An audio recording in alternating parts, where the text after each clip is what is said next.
Deus hoje nos leva, igreja, a entender um pouco mais de um livro importante, né, que eu terei aí alguns minutos para a gente dar uma depurada, entender melhor, não é? Pegando os principais pontos do livro de Malaquias. Um livro extremamente atual, né? Eu quero colocá-lo como a palavra no contexto que ele merece. Então eu convido a igreja a Malaquias 1. Eu estarei inicialmente lendo de 1 a 5. Malaquias 1, de 1 a 5. E no decorrer do culto, no decorrer da palavra, eu peço por favor que você permaneça com a palavra do Senhor aberta, porque no decorrer do culto, da palavra, nós estaremos lendo outras passagens do livro de Malaquias. Então eu inicio Malaquias 1, de 1 a 5, que diz o seguinte: sentença pronunciada pelo Senhor contra Israel por meio de Malaquias. O Senhor diz: eu sempre os amei. Mas vocês perguntam: como é que nos amastes? E o Senhor responde: Esaú era irmão de Jacó, mas eu amei Jacó e desprezei Esaú. Fiz dos montes de Edom uma desolação e dei a sua herança aos chacais do deserto. Se Edom disser: fomos destruídos, mas vamos reconstruir o que está em ruínas, o Senhor dos Exércitos responderá: eles podem até reconstruir, mas eu vou derrubar outra vez. E a terra deles será chamada de terra da maldade, e o povo contra quem o Senhor está irado para sempre.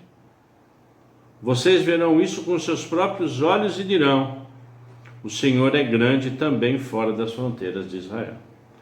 Pai, em nome de Jesus Cristo, nesse momento, para a honra e glória do Senhor, que o Senhor nos dê entendimento, que o Espírito Santo do Senhor brade, Pai, nos nossos corações e nos dê entendimento para toda essa palavra, que é sua palavra, que será ministrada. Em nome de Jesus Cristo, que ela possa frutificar em os nossos corações e que haja mudanças. Para a honra e glória do Senhor eu oro. Amém. O profeta Malaquias, amados, cujo nome quer dizer meu mensageiro, né? É como o Senhor apresentando hoje para mim e para você, igreja: ouçam o meu mensageiro. Malaquias, na verdade, era um mensageiro do Senhor. Ele não é especial, mais especial ou menos especial do que outros profetas. Na verdade, não é. Uma particularidade é que é o último profeta, é o último livro do Antigo Testamento.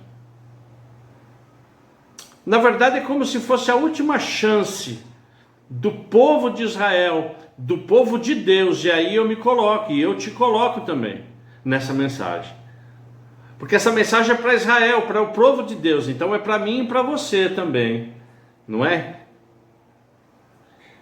E o propósito desse livro é ordenar o povo, inicialmente de Israel, e nos ordenar para que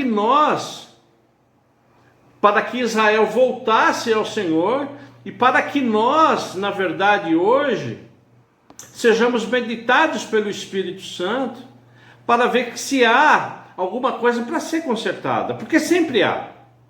Tá certo, igreja? Na minha vida e na sua vida, sempre há alguma coisa a melhorar, a consertar. Fundamentalmente, quando o Espírito de Deus, ele sopra essa palavra para Malaquias, o que Deus estava preocupado, não é? Um dos propósitos do livro é que Israel renovasse a fidelidade dele, Israel, com o Senhor. É por isso que Malaquias, ele profetiza ao povo de Deus. O contexto de Malaquias, amados, está após o exílio na Babilônia. Malaquias escreve o seu livro em meados de 430 anos antes de Cristo.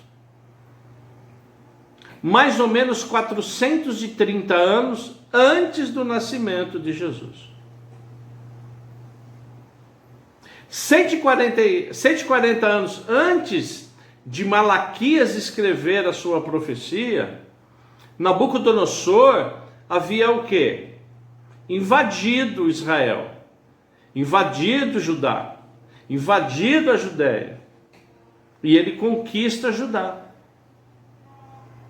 80 anos antes de Malaquias escrever a sua profecia, o seu livro, se inicia a reconstrução do templo. E pouco antes do início do ministério de Malaquias, as muralhas de Jerusalém haviam sido o quê? Reconstruídos. Então, na verdade, quando Malaquias começa pelo Espírito Santo do Senhor a escrever o seu livro, o contexto do povo, o contexto de Jerusalém, já era um contexto de uma cidade reconstruída,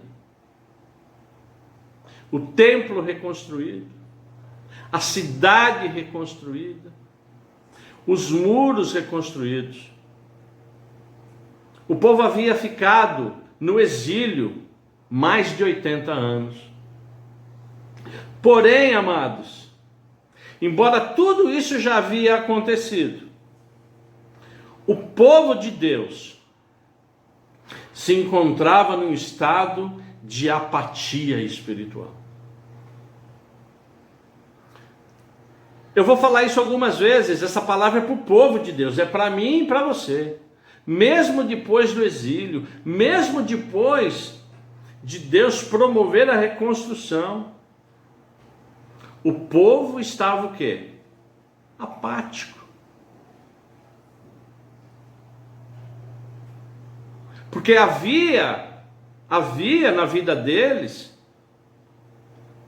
a oportunidade de ter visto o quê? Milagres e maravilhas. É como o testemunho do Paulo hoje. Dá para você ficar apático com esse testemunho? Não dá para ficar apático. Não dá para a gente se esfriar espiritualmente, não é? Mediante o quê? Um servo de Deus ser usado. E note que esse testemunho ele é importante porque por 2 vezes houve a constatação de outras pessoas que ele era quem disse que era. Tá certo ou não? Ele foi reconhecido pelo dono da lanchonete e por um advogado. Então, na verdade, esse conceito, todo esse cenário que estava em Israel é um cenário absolutamente real. Ele é absolutamente atual hoje, onde alguns servos de Deus estão com uma apatia espiritual. Às vezes não crendo, às vezes se esquecendo. E nesse conceito havia muito desonra a Deus. Eu convido você a Malaquias 1,6 que diz: o filho honra o pai e o servo respeita o seu senhor. Se eu sou seu pai, onde está a minha honra? E se eu sou senhor, onde está o respeito para comigo? Eu, o Senhor dos exércitos, pergunto isso a vocês, sacerdotes que desprezam o meu nome. Mas vocês perguntam: como desprezamos o teu nome, Senhor?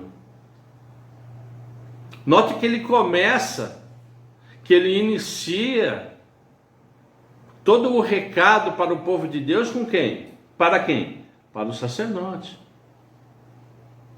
Porém, amados, nós sabemos, eu e você, que conhecemos a palavra, nós sabemos que Deus é imutável, Ele não muda. Porque Ele mostra a sua compaixão, mostra o seu amor. Eu sempre os amei, diz o Senhor, no segundo verso de Malaquias 1. Eu sempre os amei. Mas o grande problema é que o povo de Deus sempre questionou essa compaixão. Como nos amaste? O Senhor está comigo? Por que o Senhor não responde? Por que o Senhor não age? Por que o Senhor não me dá? Por que o Senhor não cura quando eu peço? O Senhor realmente está comigo? Às vezes nós, como povo de Deus, murmuramos e agimos dessa forma.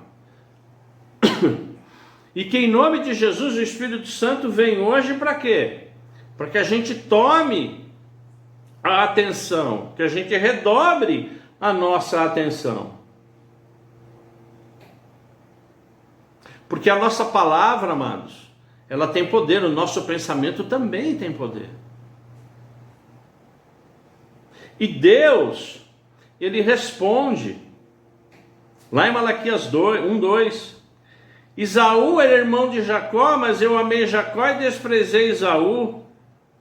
Fiz dos montes de Edom uma desolação e dei a herança aos chacais do deserto. Por que Deus, Ele desprezou Esaú? Por que Deus amou Jacó?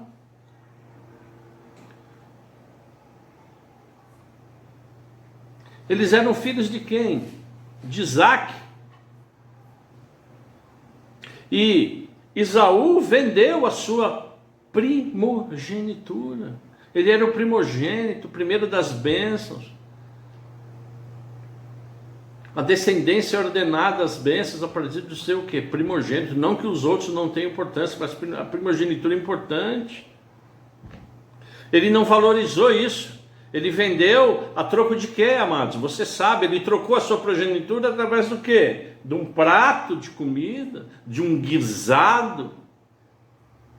Então, na verdade, ele deixou de amar a Deus.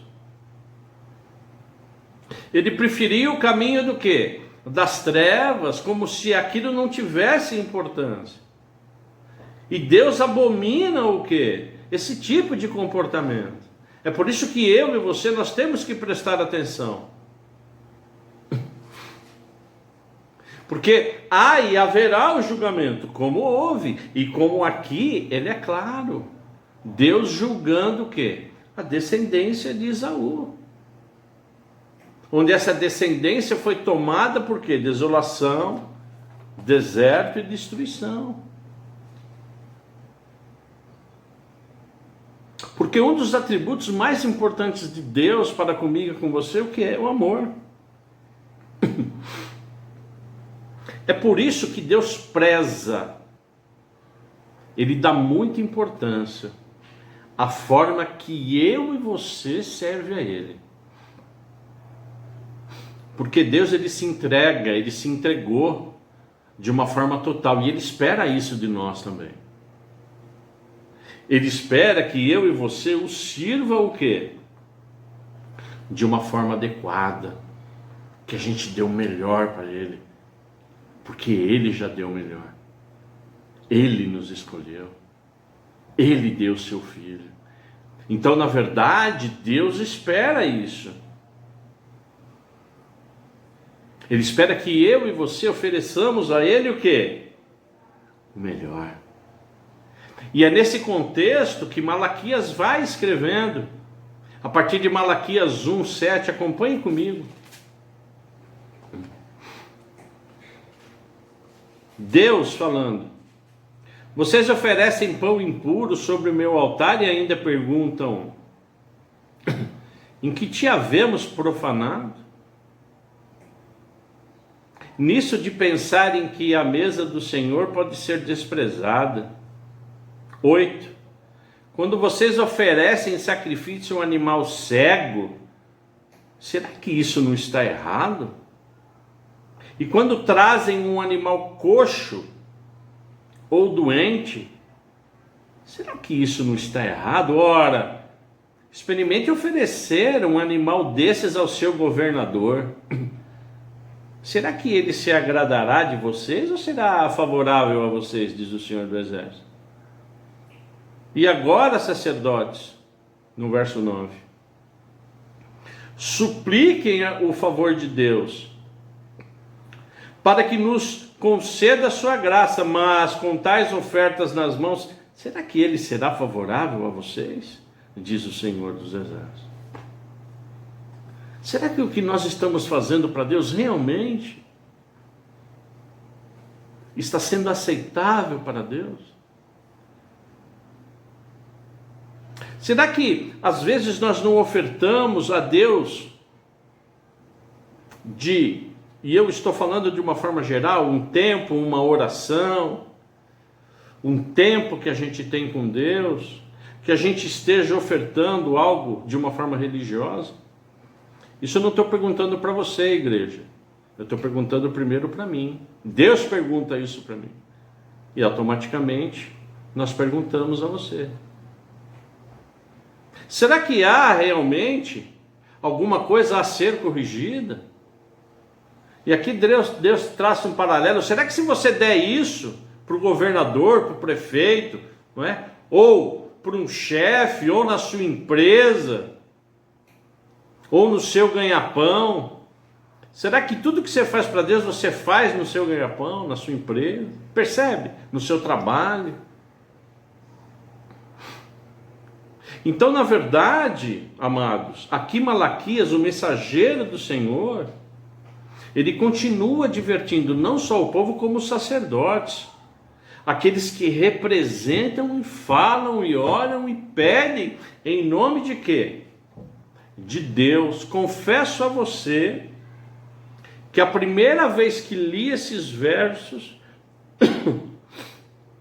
eu dava aula de escola dominical, a primeira vez que eu estudei Malaquias, para falar do livro de Malaquias, que eu li esses versos que eu vou compartilhar com vocês, eu realmente, não que eu fiquei preocupado, claro que não, mas eu orei muito ao Senhor que Ele me sondasse. E eu quero compartilhar com você. Porque na nossa igreja nós temos o quê? Não só o pastor, né? Nós temos ministros da palavra. Tá certo não? Levitas, líderes. Aqueles que falam, que cantam, que oram. Então essa mensagem é para mim e para você. Aqueles que falam de Deus. Está lá em Malaquias 2, acompanhe comigo a partir do verso 1. Olha a profundidade disso que Deus coloca. E agora, sacerdotes, de novo, sacerdotes nesse contexto que eu falei para você. Esse mandamento é para você. Se não ouvirem e não se importarem com a necessidade de honrar o meu nome, diz o Senhor dos Exércitos, enviarei sobre vocês maldição e amaldiçoarei suas bênçãos. Aliás, já as amaldiçoei porque vocês não se importaram com a honra devida ao meu nome. Aqui falando de Israel, amém? Isso aqui não está falando de mim e de você, está falando de Israel. Do povo, dos sacerdotes de Israel. Eis que reprovei a sua descendência. Passarei no rosto de vocês o que está escrito aí, igreja? O esterco dos animais sacrificados nas suas festas, e vocês serão o quê? Levados embora com esse esterco. Então vocês saberão que eu lhes enviei esse mandamento para que se mantenham a minha aliança com Levi, diz o Senhor dos Exércitos. Olha a nossa responsabilidade. Olha a responsabilidade sacerdotal, ministerial, de liderança da igreja, né? Fazendo o que? A coisa bem feita, de uma forma correta, da forma que deve ser feita. Então, na verdade, igreja, o Espírito Santo nos vem hoje nos advertir. E primeiro me adverte, primeiro me faz pensar em algumas coisas, em algumas atitudes. De que forma estamos servindo evidentemente a Deus. Outro ponto, que já naquela época que foi levantado pelo profeta, e que era um contexto, na época, nós estamos falando em 430 anos antes de Cristo, e que já era evidenciado no povo de Israel, no povo de Deus. Veja se tem alguma semelhança com os dias de hoje. Te convido para Malaquias 2, 13 e 16. Te convido para Malaquias 2, 13 e 16. A outra coisa que vocês fazem: cobrem de lágrimas o altar do Senhor com choro e gemidos, porque ele já não olha para a oferta nem a aceita com prazer. Se vocês perguntam por quê, porque o Senhor foi testemunha da aliança entre você e a mulher de sua mocidade, falando de casamento, a quem você foi infiel, sendo ela sua companheira e a mulher da sua aliança. Não fez o Senhor somente o mesmo que lhe sobrasse o espírito? E por que somente um? Porque buscava uma descendência piedosa. Portanto, tenham cuidado para que ninguém seja o quê? Infiel. Está falando de infidelidade para com sua mulher de sua mocidade. Porque o Senhor, o Deus de Israel, diz: ele odeia o que, igreja, que está escrito aí? Ele odeia o que? O divórcio. E também aquele que cobre de violência suas roupas, diz o Senhor dos Exércitos. Portanto, tenham cuidado e não sejam infiéis. O que Deus estava falando há 430 anos atrás? Divórcio e infidelidade conjugal. O que mais se tem ouvido falar hoje no povo de Deus, o que é? Divórcio aos baldes. Infidelidade. Já perdeu até a graça deles filmarem pastor entrando em motel traindo mulher. Já perdeu até graça, né? Porque isso é direto. Você vê, né? Você já perdeu a graça. Né? Então, esse contexto da carta de Malaquias, ela é absolutamente o quê? Atual. Porque, amado, você tem que entender o seguinte: o povo quando sai, ele sai. O povo quando está ele está no pecado. Sabe por quê, igreja? Porque eu aprendi uma coisa: não há meia santidade. Ou você é santo ou você não é. É lógico que existem deslizes, que a gente pede perdão a Deus. Eu não estou falando disso. Eu não estou falando de arrependimento. Eu estou falando num contexto do povo. Amém? Você está entendendo, né? Tá certo? Não, eu estou falando num contexto do povo. E é dessa forma o povo, ele vai vivendo o quê? De uma forma impiedosa. Ele vai vivendo o quê? Essa confusão moral. Nós estamos vivendo hoje uma confusão moral. O contexto de 430 anos antes de Cristo é absolutamente real hoje nas nossas vidas. Porque Deus não está falando com os ímpios, está falando conosco. Por favor, vai lá no verso 17 de Malaquias 2.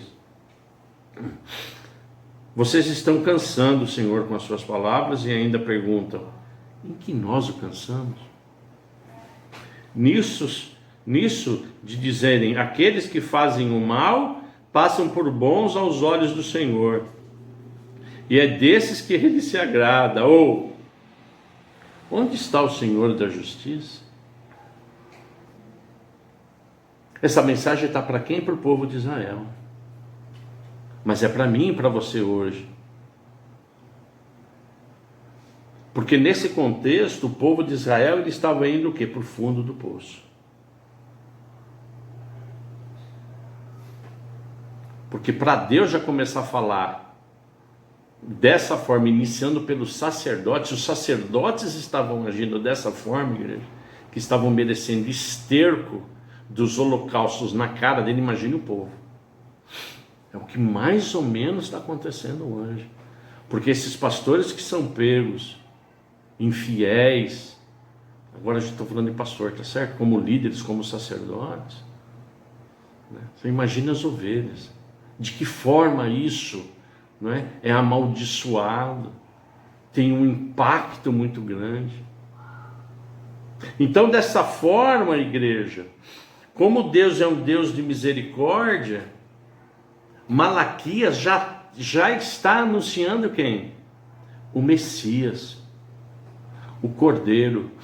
Eu já falei aqui, desculpe que eu vou repetir, eu falo isso muito em escola bíblica, porque todos os profetas, sejam eles maiores ou menores, todos apontam para Jesus Cristo, ao Messias, todos.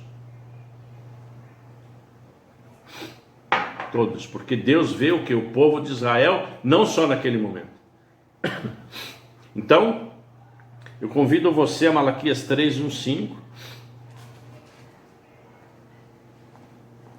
ou pelo menos eu quero ler o primeiro verso que diz: eis que envio o meu mensageiro, que preparará o caminho diante de mim.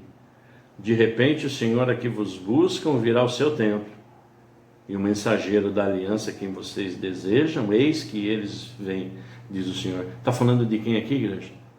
João Batista, 430 anos antes. Vamos continuar?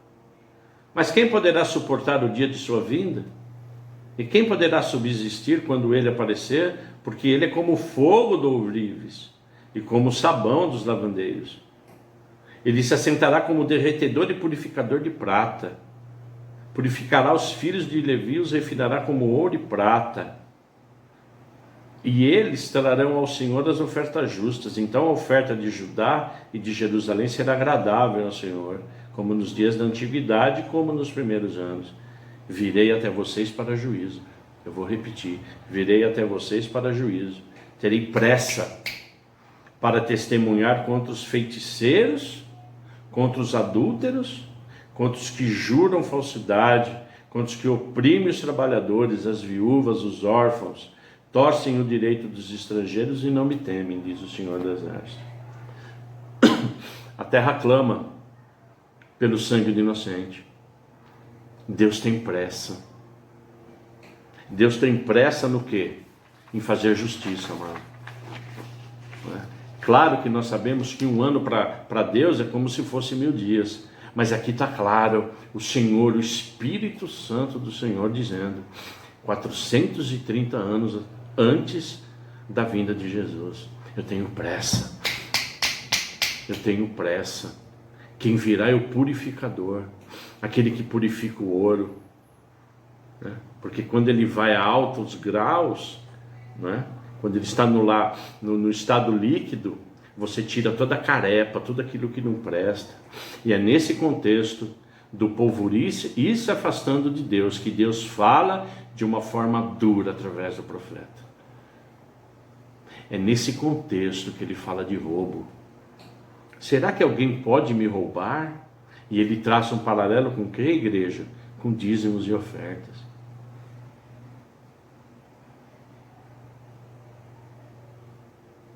Por quê? Porque a oferta, ela é desde sempre, desde Caim e Abel.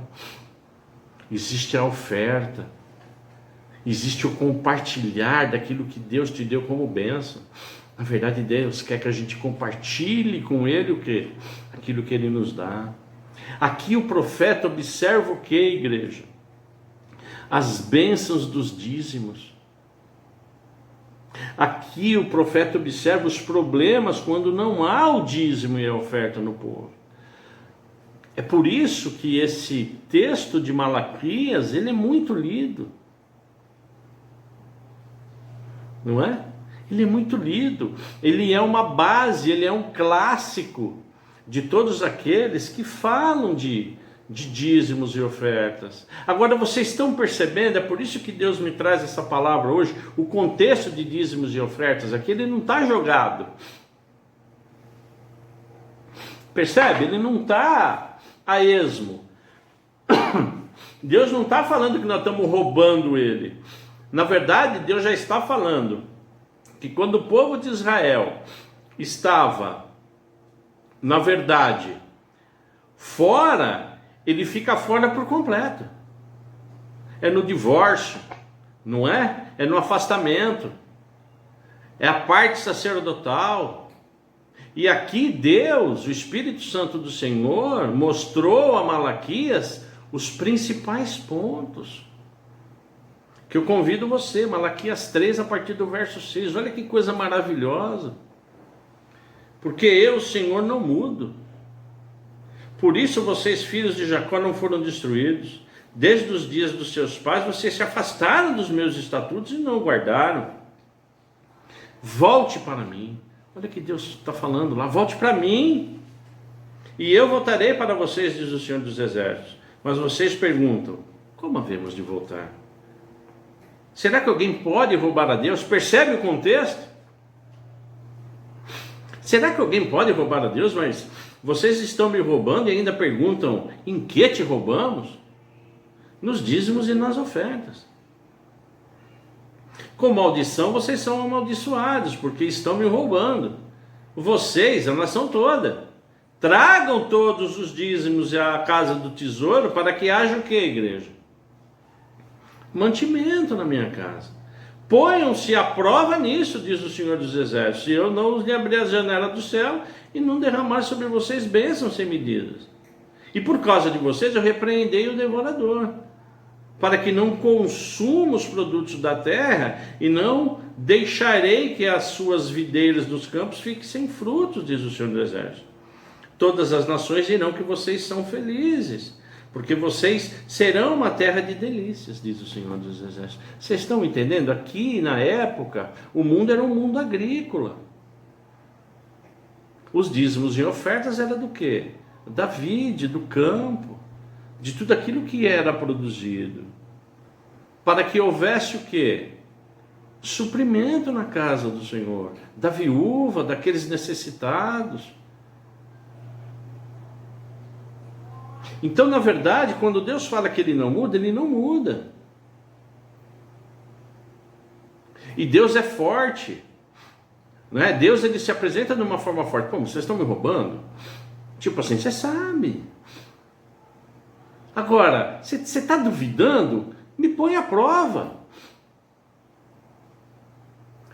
Me põe à prova. Siga o meu mandamento de dízimo e oferta para você ver se eu não vou abrir as janelas do céu, se eu não vou repreender o diabo. Que o diabo ele não vai ter o quê? Nenhuma brecha de nenhum lado para colocar a mão dele na sua lavoura, no seu campo. Não haverá o quê? Praga, não haverá deserto. Contextualiza para hoje, não haverá falta de emprego,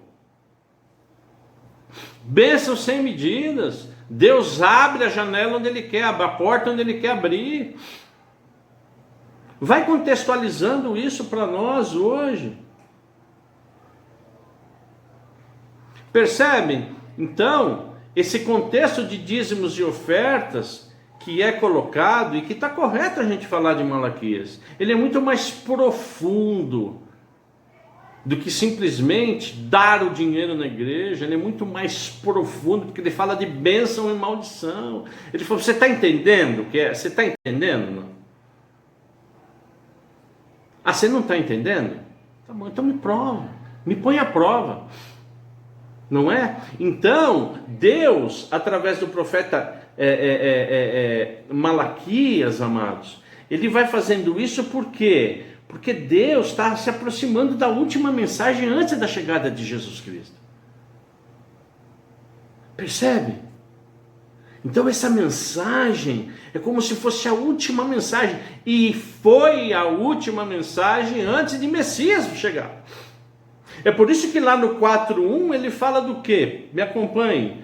Pois Eis que vem o dia queimando como fornalha todos os soberbos e todos os que praticam o mal serão como a palha. O dia que vem os queimará, diz o Senhor dos Exércitos, de modo que não lhes deixará nem raiz nem ramo. De novo, está terminando Malaquias, Deus está falando o quê? De julgamento. Mas Deus fala de bênção. 2 e 3, acompanha comigo.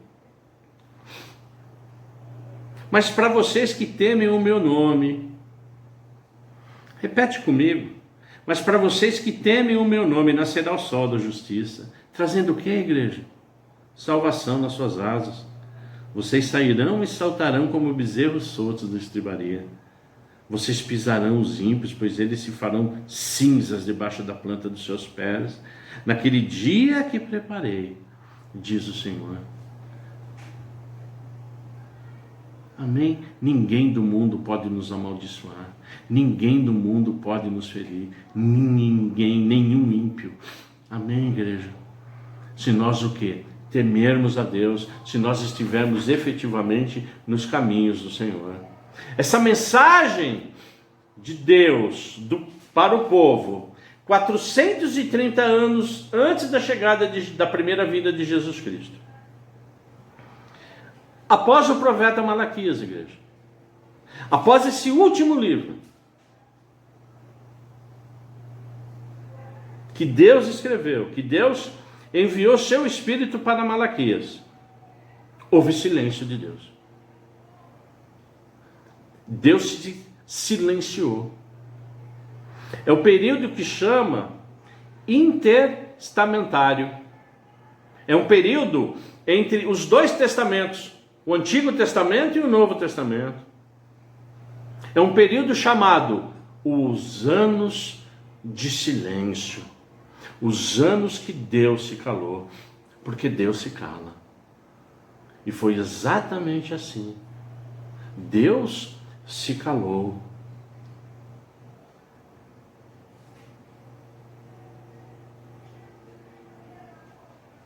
O povo continuou infiel, continuou se afastando mais de Deus. Olha o contexto hoje, igreja.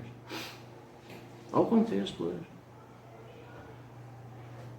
Nesse período, historicamente, agora eu vou falar de história, houve a supremacia persa em Israel, depois de Alexandre o Grande em Israel. A Judéia foi governada por Ptolomeu. A Judéia foi governada pelos romanos, nós sabemos. Israel sendo dividido por seitas, saduceus, tá certo ou não? Fariseus, essênicos. Então, na verdade, depois desses 430 anos, o conceito da primeira vinda de Jesus Cristo é de completo caos.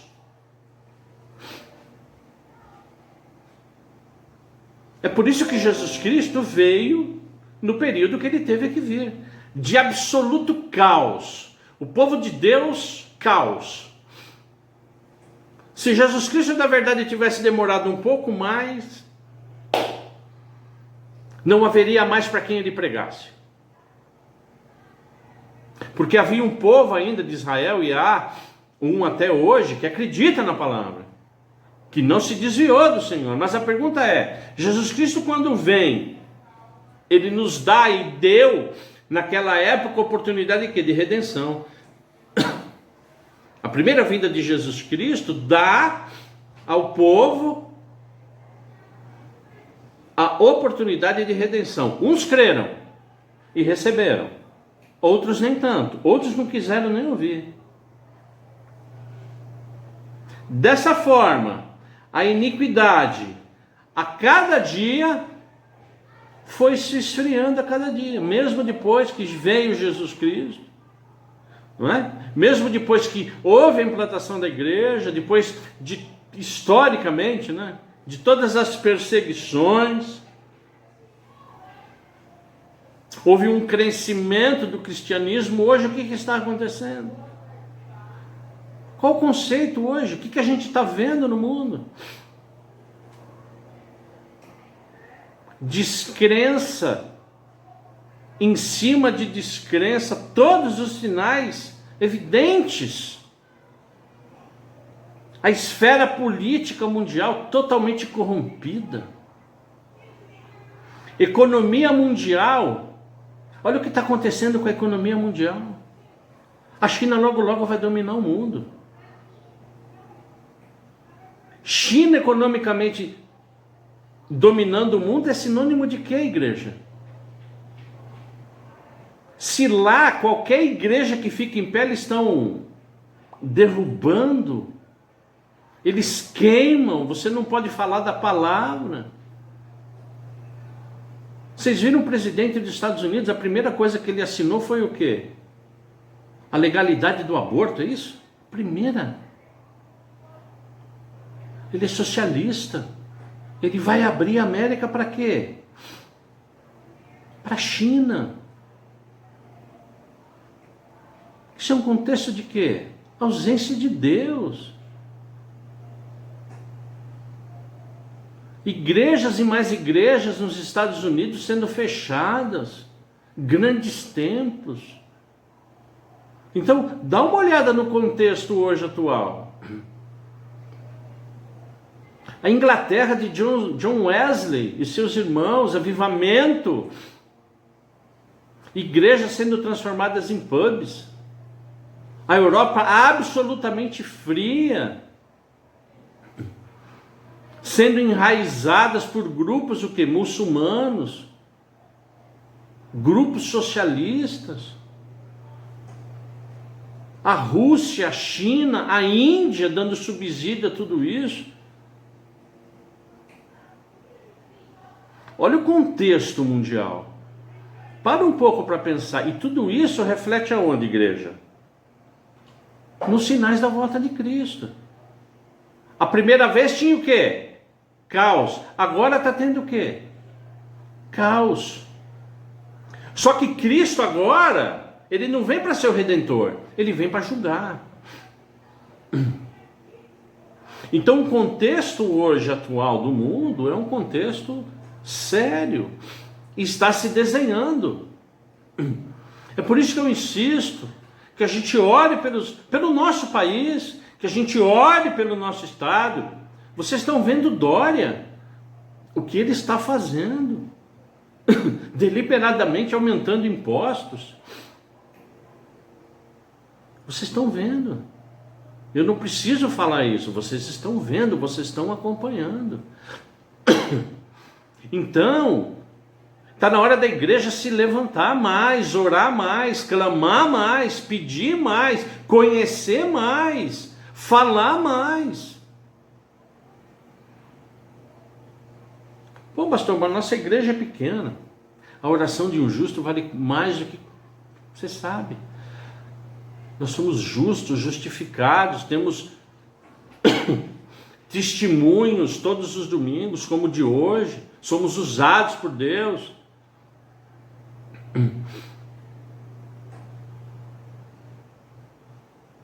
Quarta-feira, terminando o culto, antes de eu dar a bênção apostólica, vocês sabem, eu sempre abro. Alguém quer comentar alguma coisa? O Elias, a gente precisa orar mais pelo país, pastor.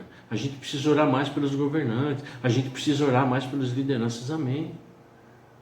Percebam a oração do Elias, quando ele abre o microfone para abrir de quarta-feira, ele não esquece de orar por quem?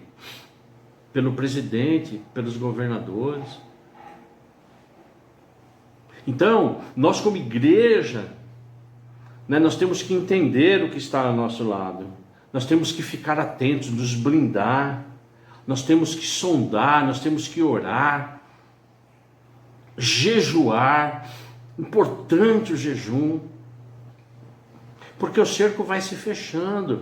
E não é que eu não quero nada, mas Deus nos traz hoje aqui. Ele me incomodou nessa palavra, me trouxe essa palavra, que é uma palavra dura, tá certo, igreja? Para que a gente entenda, para que a gente tenha, o nosso periférico, maior. Amém, igreja? Não é? Em nome de Jesus Cristo, nós vamos orar agora. para que essa palavra seja ministrada nos nossos corações e para que a gente seja mais usado, como foi o Paulo nessa semana. Isso é uma prova evidente do quê? De que Deus quer nos usar. Nem que seja 11 horas para ir estar comprando lanche. Deus quer me usar, quer te usar. Amém? Que a nossa igreja, por menor que seja, né, ela tem homens e mulheres sérios que oram.